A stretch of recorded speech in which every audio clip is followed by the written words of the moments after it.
Si Senator Sonny Angara na ang bag-ong sekretary sa Department of Education sugod karong Hulyo 19, 2024. Siya ang gi-appoint sa Malakanyang, hulip sa mi-resign nga si Vice President Sara Duterte. Mismong si President Ferdinand Marcos Jr. ang nag-anunsyo sa appointment ni Angara karong adlaw, Hulyo 2. Kansang termino isip senador, mahuman sa June 30, 2025. Kahinumduman ni atong Sabado, Hunyo 29, miingon si President Marcos Jr. nga kinahanglan niya ang dugang nga panahon sa pagpili og bag-ong miyembro sa iyang kabinete, hulip kang Vice President Duterte. Kini tungod sa mga gipangayo nga qualification sa trabaho nga gipaabot sa lain-laing stakeholders ngadto kaniya. Si Angara, ang anak ni kaning Senate President og educator Edgardo Angara, nagsugod sa iyang political career isip congressman sa Aurora gikan sa tuig 2004 hangtod 2013. Siya ang co-author sa Enhanced Basic Education Act of 2013 o K-12 program. Si Angara unang napili isip senador niadtong 2013. Siya ang nagpanday og mga balaod noon mahitungod sa sektor sa edukasyon ug uban pa. Ug siya ang komisyoner sa Second Congressional Commission on Education o EDCOM-2 nga nagtumong sa pagsulbad sa mga problema sa edukasyon. Isip komisyoner sa EDCOM-2, si Angara misaad og komprehensibo nga pagripaso sa K-12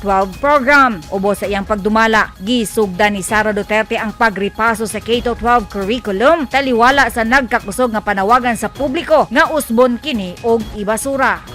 Rhea Montecalvo, Newsline Philippines, stay safe.